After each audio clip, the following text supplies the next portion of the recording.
I mix what I like, what I like, what I like, what I like, what I like.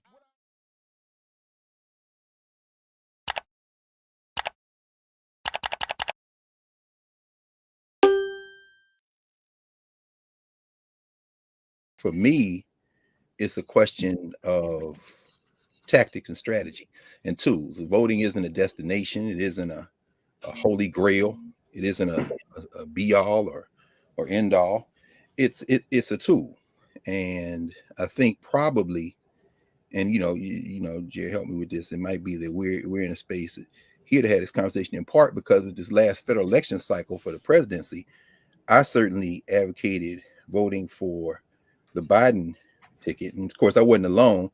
I mean, I was watching y'all have conversation with Cornell West, and Adolph Reed is everywhere. It's like, and we'll discount Angela Davis for now. I mean, by the way, I enjoyed that conversation that Joy James had on the platform. I think it's very very.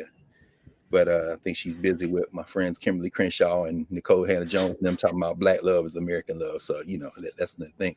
But in terms of voting for me, certainly not in terms of a single issue. When you start talking about electoral politics in this current two-party system, um, I would say that there's a floating signifier at play at this point. I often refer to the so-called Republican Party as the white nationalist party, but I think of white nationalism in a party formation almost like any other party that isn't one of the two major parties and political parties in this country. In other words, I'm not thinking of party as an organized formation that runs for office, but rather as a kind of I don't know, ideological posture, organized ideological posture that influences policymaking.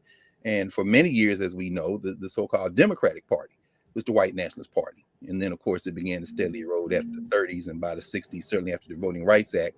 The white nationalist kind of movement in electoral politics, that's a floating signifier. It floated to the Republican Party steadily over years, and that's where it is now. So finally, in terms of this past election, and again, I'll issue an apology at the onset.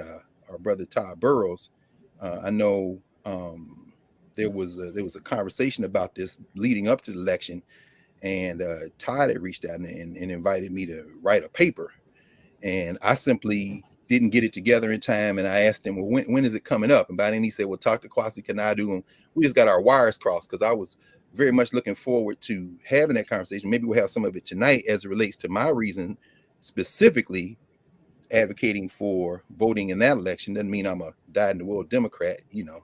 I wonder if Brother Omawali is watching tonight. Africa, he had my eyes blacked out on posters and all kinds of stuff. I'm like, bro, you think I'm like, damn, I can't see. Oh, I'm a shield for the Democrats now. So my primary issue was the federal judiciary, and we can talk much more about what that means.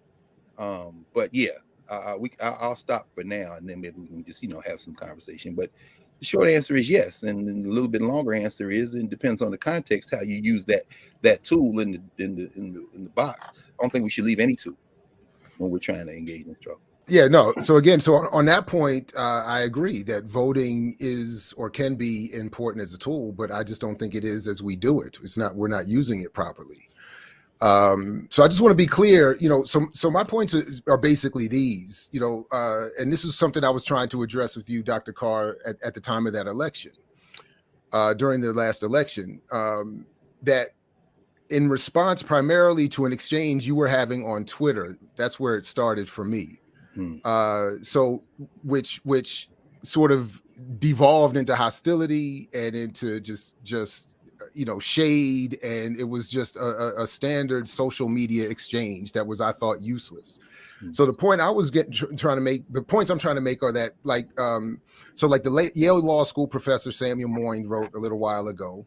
I thought it was a compelling argument for why the Supreme Court, and I think by extension the federal benches, have historically not done much at all and have been given undue credit for what little has been done, specifically around Brown v. Board, in advancing the rights of any so-called oppressed minority, Black people, LGBTQ, and others. And that for the most part, what actually enforced Brown v. Board was Congress. And part of Moyne's point was that not only does the Supreme Court not do much, not only does the federal bench not do much to help these oppressed communities, but by ceding all of this power over to judges appointed, some for life, society gives over its claim to democracy, that we give over the right to legislate and rule ourselves by just passing something over to a tiny group of unassailable and a permanent judiciary. So then the other thing is that that from the perspective of radical movements, voting has never been seen as a central feature by any of the ones that I think we will hold up dearly. Some have engaged electoral politics, but voting was never the primary focus for bringing about real change in the society, not for any of the luminaries we point to or the organizations out of which they come. And then lastly, what my primary issue was not necessarily to debate with you these specifics, but more to have you teach us and make an actual argument, as opposed to the devolved argument you had on social media, or as I showed on my show recently when you were on Roland Martin, and you just basically said, you actually said to people who say if you say don't vote, if voting isn't important, then you should shut up. Mm-hmm. And my response is that as a master teacher, which you are, and any of us who have known you and know you at all, and I've known you for years, we know you're a master teacher. So when you, and I just wrote this down here, when you chastise righteously angry Black people by telling them to shut up, and by denying them your expertise on these histories and movements of other more powerful and meaningful ways to impose change, you sound too much like your Roland Martin colleague, Michael Cord, who called Black people refusing to vote for Biden in the last election traitors. Or like Biden himself, who had the audacity to suggest that a refusal to vote for him meant that you were not Black at all. So it seems like you're more angry at those of us on the left than you are of even Black capitalists or the phony elected officials that they support, who do nothing and cause the righteous anger that doesn't generate votes for them going forward. So that was really my major concern, that I feel like your expertise and your genius is not being properly applied in these spaces. Y'all watching Roland? So I wasn't talking to you, right? But that's my point. You're talking to a huge audience of Black people who deserve to learn about these traditions and histories, not to be told to shut up if they have a critique. I think if that, and that's interesting. Yeah. So, I think about something. I was talking with Abdullah Kelamat the other day. We actually taped a conversation for this new thing I'm doing for Roland's network, Black Star Network, called The Black Table. And he just, Abdul just did a book, Dialectics of Liberation, on the African Liberation Support Committee, because he's one of the founders, and he's very good. And one of the things he quotes Lenin, V.I. Lenin, because he goes through that whole thing that BPM is doing an incredible job, particularly of bringing in elders and putting them in intergenerational conversations with folk, saying, here's what we did, here's what worked, here's what didn't work, here's what we can learn. And, Abdul was in the middle of all that stuff. And some of the people fell out and they ain't never talked again. It's crazy, talking to them about that stuff. But at any rate, he writes, and we were talking about the fallout, the stuff with Baraka and the Congress of African People, all the stuff that we know, the splintering of the left, the Black left, and how the white left is problematic. And I'll talk about more in a second. One of the things he said, though, was, he said one of the things he's learned, and he's coming up on his 80th birthday, he said, quoting Lenin and what is to be done, I think is what he was referring to. He's like, he said Lenin makes a distinction between a mass organization and an organization of revolutionaries.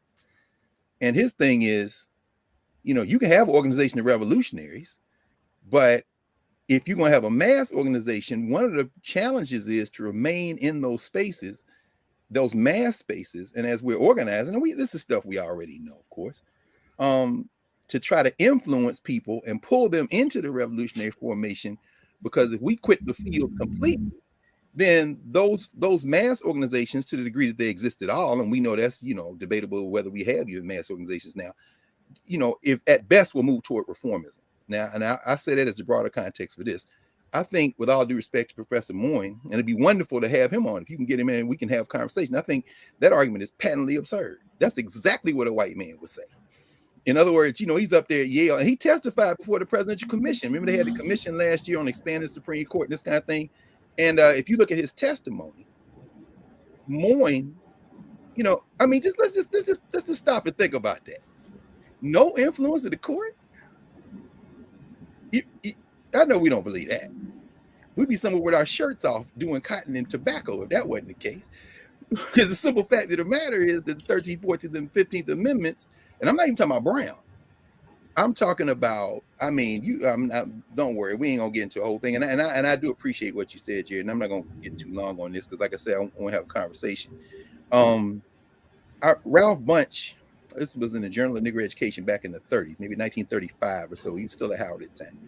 He said, the Negro is a special ward of the Supreme Court. We know this is a criminal enterprise. We're in a settler state. We know that. But the question of federalism, which really, if we talked about it in terms of judicial decision-making, statutory interpretation, constitutional interpretation, would take us back to Dred Scott, when Roger Taney basically invents two forms of citizenship in the country and citizenship in whatever state you're born in, and says Dred Scott, because he's black, has no rights that apply from the federal context or the state context. That's why they had to have a 14th Amendment. And of course, we know the 14th Amendment hasn't really stood the test of time because the courts have ignored the intent of the framers of the 14th Amendment, Jacob Merritt and all those people. And I guess when Moyne says that the courts have no influence, he knows better than that. The man is on a law school faculty. He's a professor of history at Yale, and he's also a professor of jurisprudence. Now, I teach at a law school, and I'll bristle at that because I know what happens when people like that make these broad statements to people who don't understand how the law works, and particularly when a white man makes that statement, knowing that the Congress didn't enforce Brown, nobody enforced Brown. And enforcing Brown may not have been the best thing for us. There's a huge debate. That's Derek Bell. He said, what if they in Brown had decided instead of separate but equal is unconstitutional? There was no new law, to quote, like Malcolm used to say, between Plessy and Brown on that. But separate but equal is the law of the land, and it's time to make separate equal. He said that probably would have gone more in the direction of integration than letting these white boys get away with it, because ultimately, I think Moyne's basic point is that the court doesn't have an army. The court doesn't have, that takes you back to Oliver Wendell Holmes, who he quotes in his testimony. This is the voting rights cases, Giles versus Harris back in the 20s. He says, we can decide something, but if you can't enforce it, it does no good. I guess what I'm trying to say is that, lawmakers make laws. You get to be a lawmaker, you got to win the election. And then the judges are supposed to say what the law is, and then it has to be enforced. Our history in this struggle, mass-based struggle, and believe me, and I'll end with this, believe me, I've never said, and will never say, that voting is the primary tool. I've never said that. I mean, and when I said on Roland's show, y'all played that clip, I said people who saying vote don't matter should shut up. I wasn't talking about people who take the time to study and have critique. I'm talking to them people that say the Republicans and the Democrats are the same. They are not. Neither one of them in a capitalist formation are caping for us, but they are not the same. The White Nationalist Party is showing that. I was talking to those people in that context. And and not only that, if you watch the whole show, not only that show, but any show where this comes up, one of the reasons I stay engaged in that space is to do exactly what Lenin was saying, exactly what Abdul has said he has learned, which is rather than be right on the ideological posture, we got to have conversations with people who exactly what you said, who have to have different kind of conversations and begin to lead them to consciousness. That's how you end up changing policy. As long as we had this two-party system, which we know is eroding, but Moyne that's absurd. And we can talk about why it's absurd, even in much more detail than I've said. So my point isn't to defend Moyne or certainly to defend the system or to argue for some sort of integration electorally or otherwise. My simple point was that Moyne was a Yale law professor making an argument that supports the argument among many in the Black community and elsewhere who are saying we are not getting in return for our vote what we deserve. Okay. So my point is that we have help me. How does what Moyne said dovetail with what we say? What Black because as I said, he lays out the details as to how the Supreme Court and has not the impact of the Supreme Court has not been felt in making the change that people say that attribute to them. So one, to your point, even if I remember correctly, he makes the point about the Brown board and the lack of follow up on it, and the fact that we, in many cases, as Derek Bell had noted in his own lifetime, we're more segregated today than ever. That's right. So again, to his point, the fact of the federal support and the judges' support and the passing of the legislation didn't do anything, and certainly didn't lead to the kinds of change that we want and deserve. So that's one thing. The other thing, so my premise in borrowing from Moyne is that there has been insufficient change, if we can call what has been change, given it is more of a rebranding than anything else. So to your point about even, so even to that point, when you talk about the 13th, 14th, and 15th Amendments, the 14th Amendment has been used more by corporations than in support of Black people by far. So with people's, corporate personhood and so on. So again, the passage of these amendments has meant more for the established power, white corporate elite, than it has meant for the freedom of Black African people. Absolutely. But my point is, this level of discussion is what I think we deserve. And I think that, and I don't recall reading in Lenin, though I'm not an expert, I don't recall him saying you should chastise your audience, tell them to shut up, call them treacherous. And then, the point is to stay, as you said, to stay engaged and bring an elevated level of consciousness. And then I also think symbolically, when somebody of your stature and caliber chastises publicly, not only those vaguely described as saying we shouldn't vote, but specifically those in spaces like myself and the other brothers that were involved in that debate online, it symbolically carries this weight of, I am going to stand guard against anything radically left of me. And I'm going to demean them and chastise them instead of laying out the context, as you've just done in a certain way so far, to say, okay, yes, we may disagree, but I can at least recognize the political traditions and lineages that you all are referring to and out of which you are coming, and there's a logic to it. Now, let me explain why in this time I don't think it is of value. That I think would be much more, much more of value to all of us than that kind of hostile stance that conservatives take against us all the time. Can I ask you, where do you see us disagreeing so far? Because everything you said so far, I agree with. Again, that was my point. The only thing I said where we disagree is in your public castigation of those who would argue against voting for Democratic Party. That's what I'm saying. I don't think it needs, because when you come with that level of causticity and hostility, it doesn't bring us anywhere. I got you. So again, I would just encourage folks to, if anybody's going to hear me talk through a thing, and God knows, especially since COVID, that's all we've been doing is looking at these computers and talking. I would encourage them to look beyond a 30-second or a minute or 2 minute, even in that context, whatever that was in that context, to look beyond that to the larger scope of what I was saying, even in any of those contexts. But the other thing, though, is, let me just so I'm clear, because again, thinking about Moyne, these elite, and I have said this, and I think this probably, for me, I think would probably be closer to a critique of the quote unquote left. Although one of the things is clear is there really is no black left, right? Or am I overstating that? Would you say? I mean, I think you are overstating that. I think you are overstating it. Okay, yeah. But why would you say I'm overstating? I know there's a category called black left, but I mean, once upon closer examination, I'm wondering if the black left is as even as unified and as in dialogue with itself as much as even in the 70s and 80s, in the middle of that kind of watershed moment that we all refer to, or even going back before that, the 30s and 40s.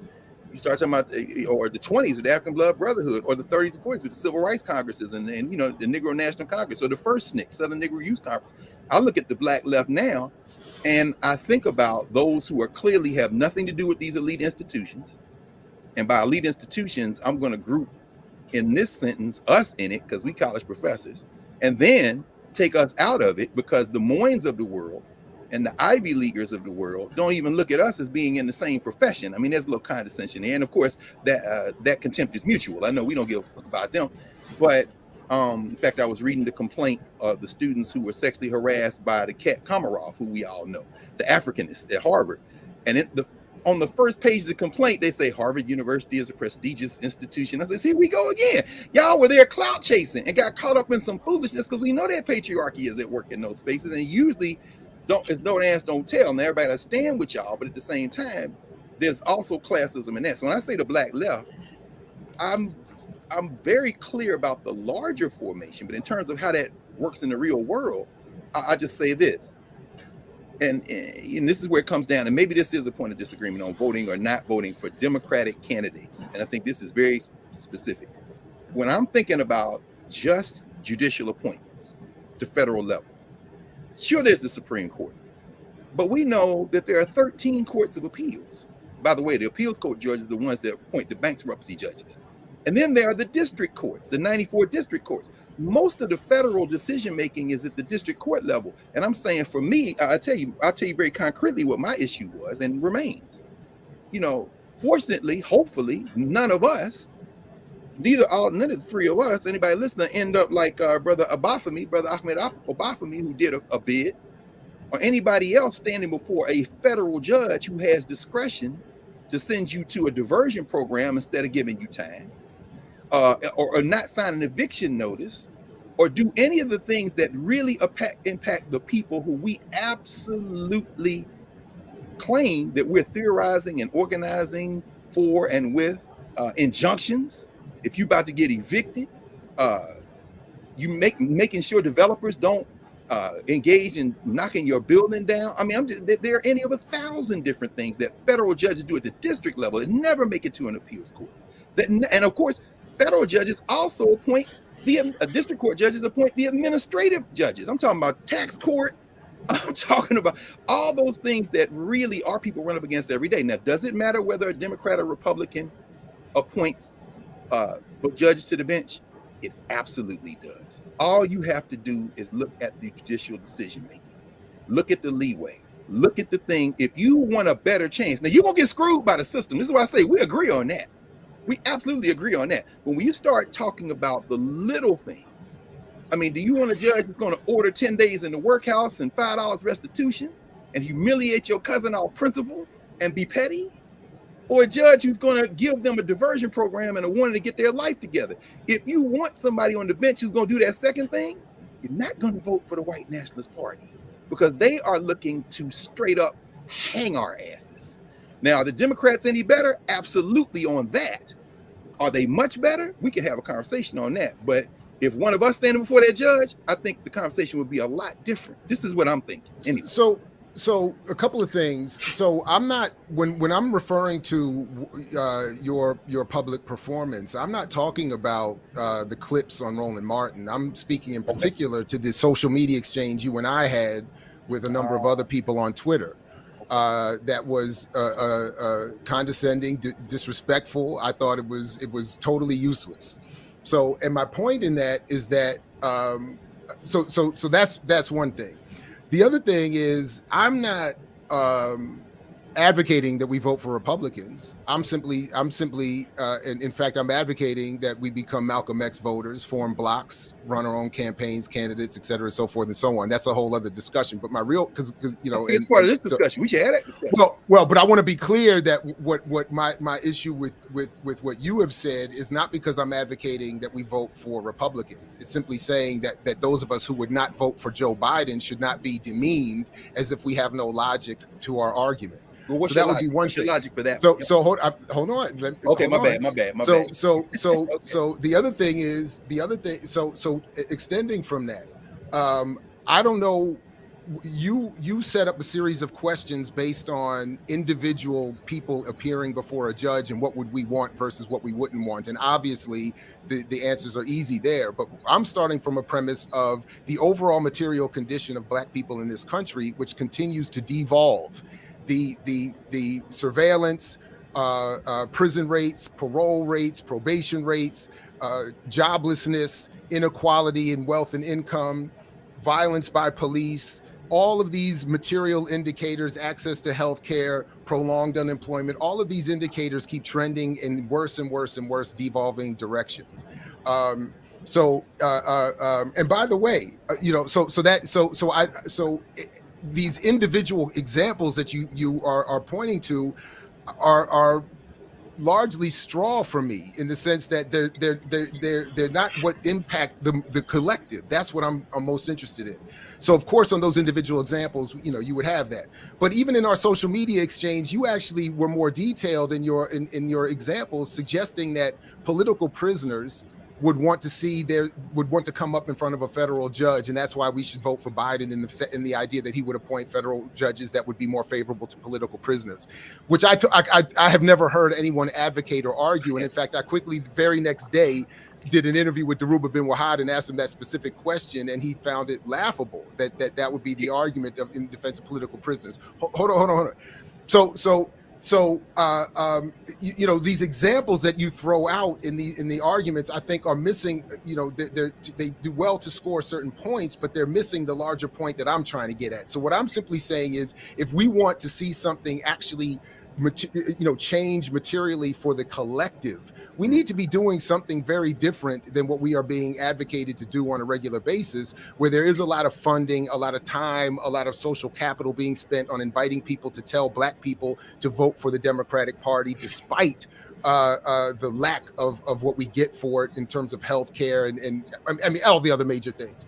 So then, so I would think that you have to, I would expect and hope that, and would love to see where you could point to evidence that suggests that over time, voting for these getting democratically appointed federal judges has materially improved the conditions of the collective of Black people, which, as I've said, data continues to show gets worse and worse and worse and worse. And then very lastly, in terms of this question of the Black left, I think you're right. We're not well organized. We're not properly organized. And in part, we are inhibited by those who are our master teachers, who consistently advocate in aggressive ways that we move ever more to the right. Okay. A couple of things. Why do political prisoners go to court, Jared?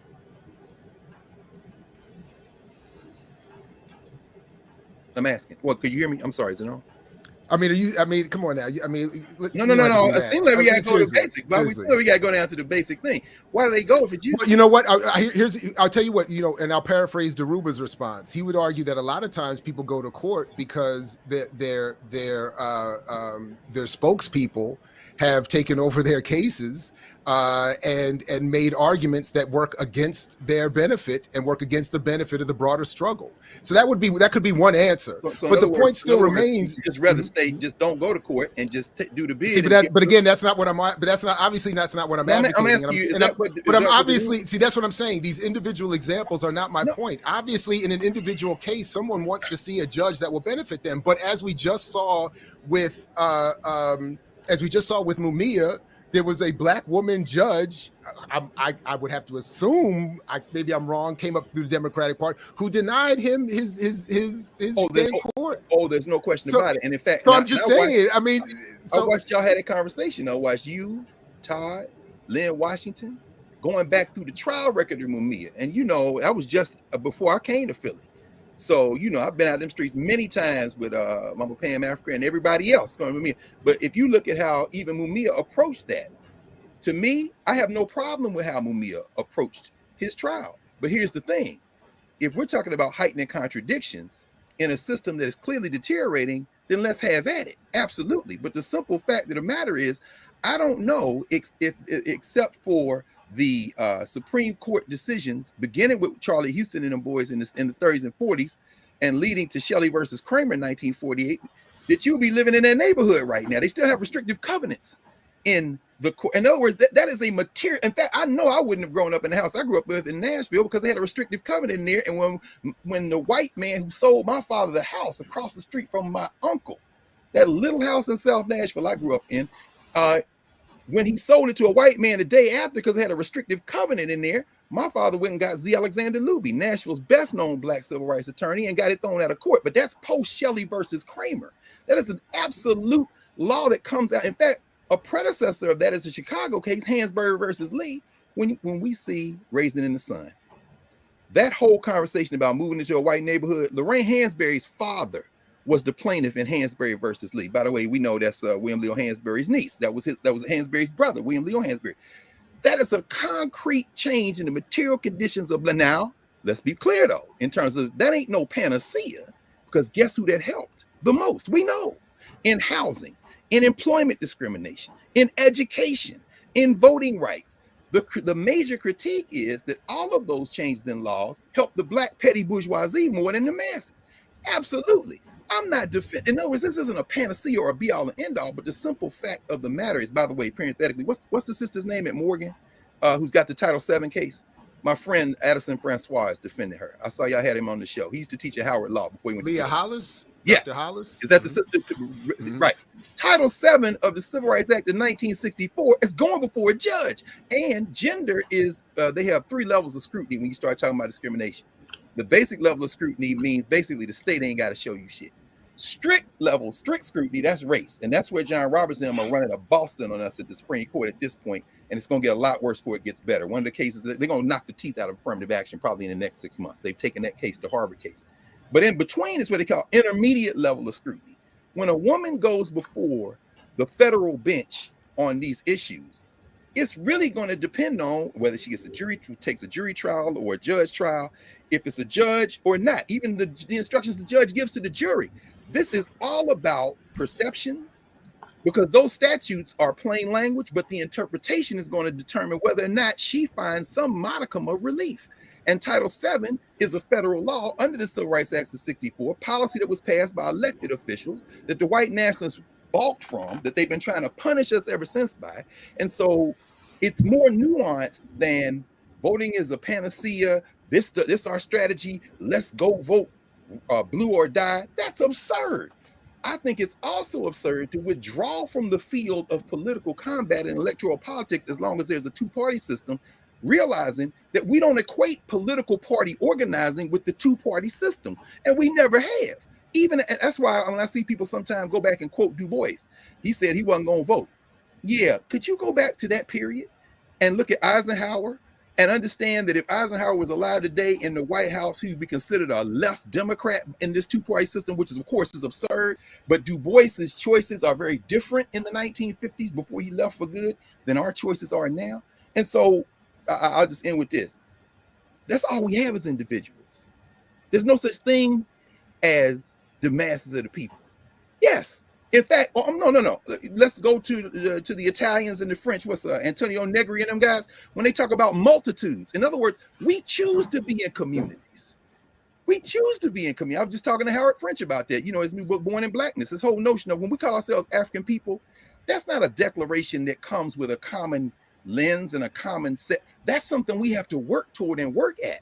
So when I say that somebody is worried about getting evicted, or somebody's worried about a different sentence and worried about not getting diversion, or somebody's worried about anything before a judge, that person is an individual, but they do represent a class of people who are suffering under those same conditions. And when that class of people decide to get together and become something other than just a group of people to which this applies, that's the organizing work we have to do. But if more people did what Du Bois did then, maybe we wouldn't be where we are now. If more people would stop accepting all of these, again, social invitation and social capital, all of the actual investment that comes from the Democratic Party filtering down through all this black commercial press that encourages all of this return to the Democrat. If more people did not do that, if more people in your position, if more of the luminaries on whatever brand of the left we have would stop not only encouraging and voting for these Democrats, but again, castigating those of us who would want to raise other alternatives, then maybe what Du Bois did would have been the spark of an actual revolutionary change, as opposed to a one-off correct, I think, decision that he was making.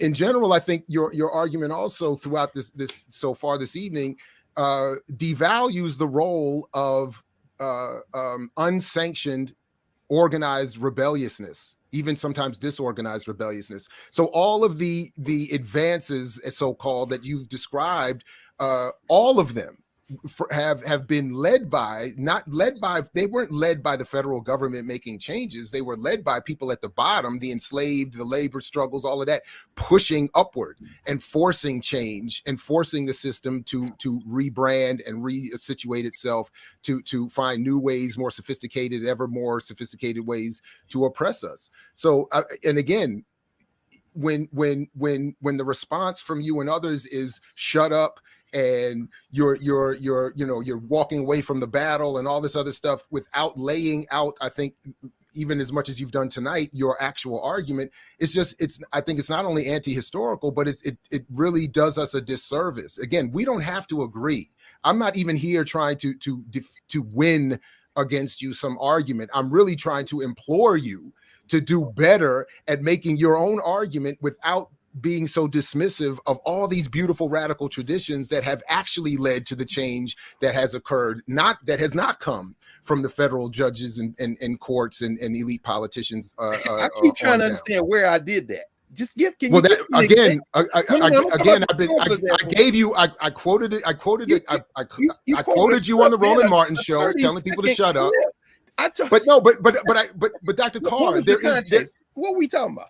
What were we talking about that night? I don't even remember. You were talking about Biden deciding which Black woman he was going to select for SCOTUS. Okay. But my point is that statement has been consistent with your approach, again, in the direct exchange with me, which I still have saved, bookmarked on Twitter. Man. It was Twitter.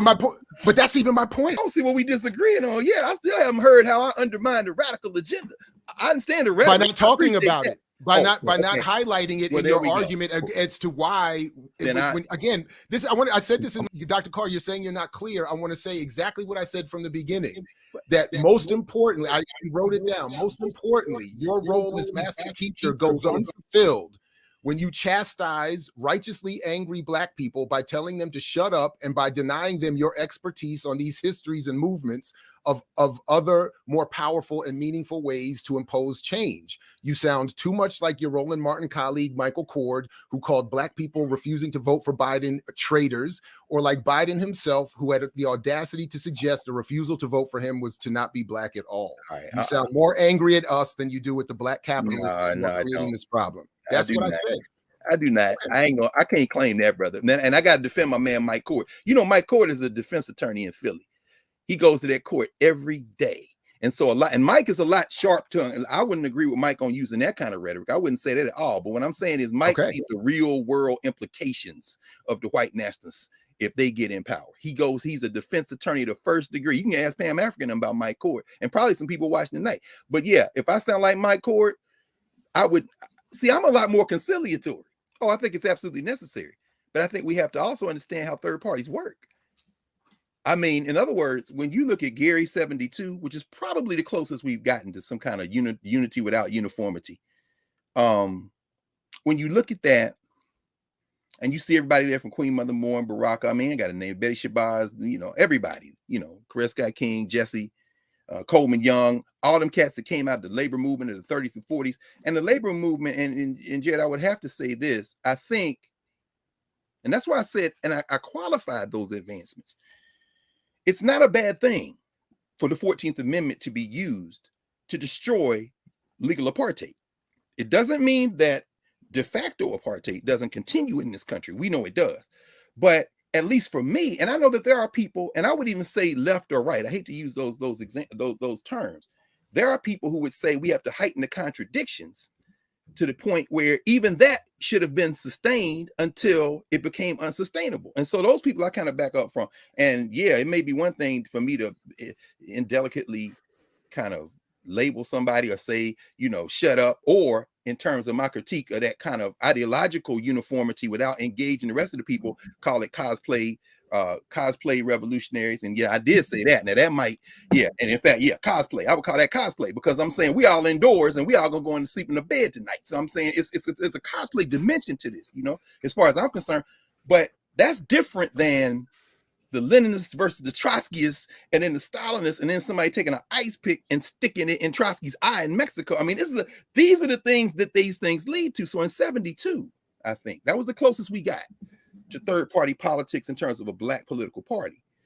Now, Does that party run candidates for office? You know much better than I do about how that works, having you with your engagement with the Green Party, which I not only supported then, I still think is extremely important. I think third party building is absolutely necessary. Now the question becomes, what are the circumstances? Is it local? Is it state? Is it tactical here and there?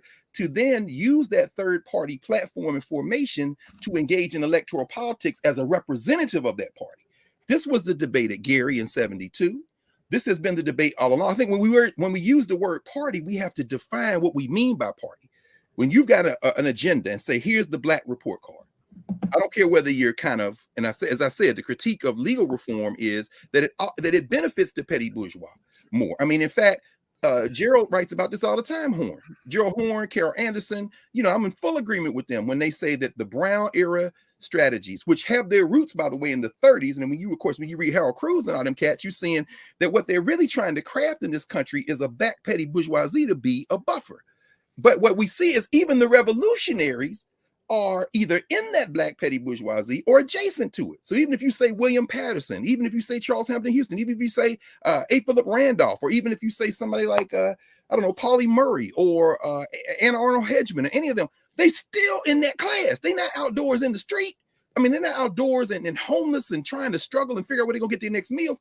Those arguments end up in a position where we end up, I'll use Cedric Johnson, good brother, who, writes a lot in Jacobin and has written that book From Revolutionaries to Race Leaders. That's probably exhibit A on what happens when you put all your eggs in an electoral basket. Absolutely. But at the same time, I think third party politics, fourth party politics, multi-party politics, probably a better term.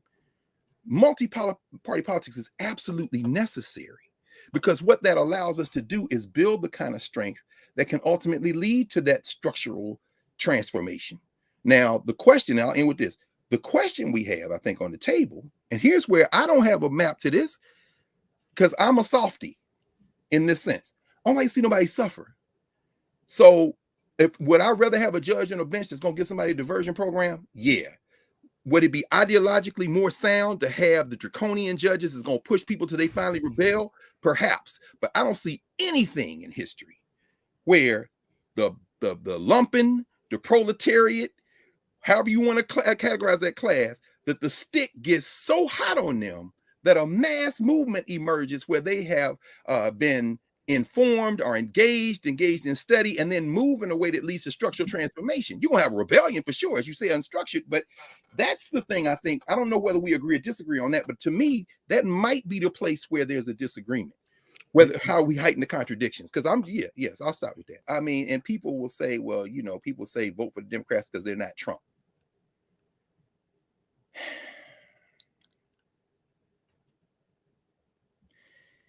To me, it's very simple.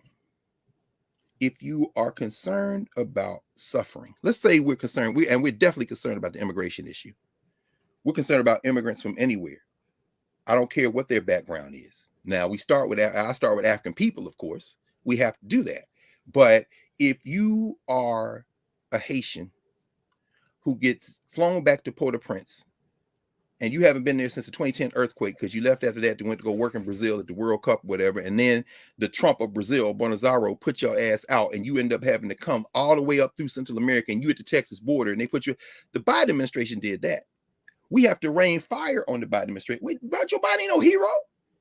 Joe Biden is not a hero. You understand? Joe Biden is not a panacea. Kamala Harris is not a panacea.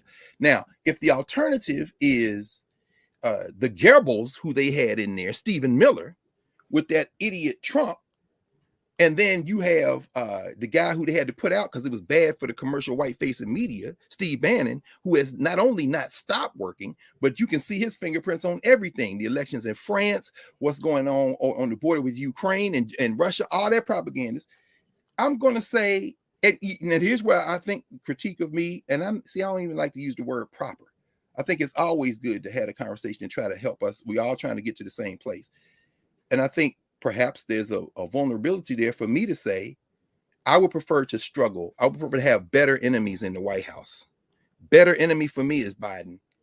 Better enemy for me is Harris. If people say a better enemy for them is Trump, a better enemy for them is the Federalist Society, a better enemy for them is stealing 2 Supreme Court seats outright, really 3 if you see that Trump shouldn't have been there in the first place, then hey, let's have that conversation and walk through the particulars. I'm going to say I don't think so, but if that's the place we're talking, then let's have that conversation. But for me, I say the better opponent in the White House is Biden and Harris. I'm not supporting Biden and Harris. I'm saying they're a better opponent. I'll take the position Linda Sarsour takes, and I understand that Linda Sarsour ain't on the, but I think it's quite naive to think that, rhetoric notwithstanding, and again, I'll go back to the 30s and 40s for the example. When you got William Patterson, Louise Thompson Patterson, when you got the Du Boises, when you got the Robesons, 1951, we charged genocide. These people are in the same circles as Ralph Bunche and Channing Tobias. They're in the same circles as Anna Arnold Hedgeman and A. Philip Randolph. Anybody who thinks they don't, I encourage them to go back and do a little bit more studying. And so when you see the state turn on William Patterson and them, turn on Du Bois and Robeson and them, and these Negroes, whether it be Ralph Bunche or the rest of them, Tobias, like when they're in Paris at the peace conference or after the UN's founded and they're over there and they turn their backs on them, we have to have a detailed conversation about what are the implications of that ideologically. It's crystal clear. You've now split with them. But in terms of the tactics and politics, it's much more complicated than we tend to give it when we're in a circle talking about who's the good guys and bad guys. As John Henry Clark said, in some stories, it ain't no good guys. It's just that simple. Kalonji said, no, I'm not a Biden supporter. He's a better enemy as far as I think tactically, and I could be wrong. So I don't know exactly what to do. I just think we need to engage voting to the extent we engage it in very different ways. So whether it's third parties, whether it's acting as a bloc within the Democratic Party, I'm somewhat agnostic about that as it relates specifically to the issue of electoral politics. But the problem is that I don't hear, Dr. Carr, you or many others in your similar political space advocating that we engage the Dems differently. All I hear is that we engage them specifically because they're the lesser of evil. We're not. I don't hear calls for tonight. But if you watch me on Roland Martin, you certainly don't hear that. Look, I don't watch that much Roland Martin. Okay, but I mean, come on now. I can't be watching every single thing you say everywhere. You do a lot. 30-second clip. Come on now. Oh, it was more than 30 seconds. And again, you keep forgetting that we had our own direct exchange, and we also had a little bit in private text. So, like, you keep leaving that out and keep acting like I'm calling on some vague. And that is, you keep also leaving out that I've known you for years. I've heard you speak for years in many different spaces. So I don't, please don't keep equating me to people who are making vague, unsubstantiated claims about what you say. What I am saying, though, without doing a scientific research project on it, admittedly, is that the overwhelming message is, shut up if you, as you said, if you think voting isn't important. Make sure you fall in line and support Biden so we don't get, as you said, the Goebbels and the Nazi references from Trump and all this other stuff. So it wasn't let's organize and develop a platform and make sure he's held to this platform, which is why, as you've already said, whether it comes to immigration, whether it comes to minimum wage, whether it comes to healthcare, whether it comes to student loan relief, whether it comes to AFRICOM, whether it comes to name it, the military industrial complex, there's been no meaningful change, if any at all, since he's been elected. It's been a complete wash. My point would be, okay. See, again, I mean, we could. But my point is I'm sort of, to me, these two last questions are, I think there's an overlap or a parallel in how they can be answered, because we can't get to a different approach to electoral politics if, again, the overwhelming message from even our most popular, prominent luminaries is this caustic response and hostility to alternatives that are not, in line with voting for the lesser of evil. So again, we are forced to deal with Trump, and we will likely be forced to deal with him or something similar again. primarily, or at least in large part, because those of us who would not want to vote for the lesser of evil are constantly encouraged to. This is why, since Du Bois's move in 50 whatever, that we have ever constantly moved. We were so you mentioned, so I'll stop here, but you mentioned my Green Party efforts, and end up supporting Rosa and Cynthia McKinney. Of course. The argument then was, we have to support Obama because he's black, because he's a step forward, he's not and all that has happened is an 8-year plus walk back that leads us to the rise of a Trump that creates the response even among the black community, who didn't even come out for Obama in the second election, to the same numbers, to say, look, we voted for you. You didn't do anything. You even had the House and the Senate your first 2 years in office. You didn't do anything. Our lives continue to get worse and worse and worse. Black Lives Matter, for whatever that's worth, had to pop off during Obama's presidency, during Biden's vice presidency, because they weren't doing anything. And then their response, just like Biden's was to increase funding to the military and increase funding to the police. So so I'm just saying, yes, there are individual cases you can constantly bring up where, it would be a great benefit to have someone. Again, I've created a list. I'm working off of a list here. So I'm saying, and these are big things that most people want and would benefit from, like healthcare, minimum wage increase, an end to AFRICOM, a defunding of the military, defunding of the police, and end to student loan debt, guaranteed incomes, guaranteed job, like all of these things that we should be pushing for and struggling for. We constantly have to keep pushing back on the back burner, because the constant refrain, the tidal wave of refrain is, if we don't vote for the lesser of evil, we're going to get a Nazi. I mix what I like, what I like, what I like, what I like, what I like.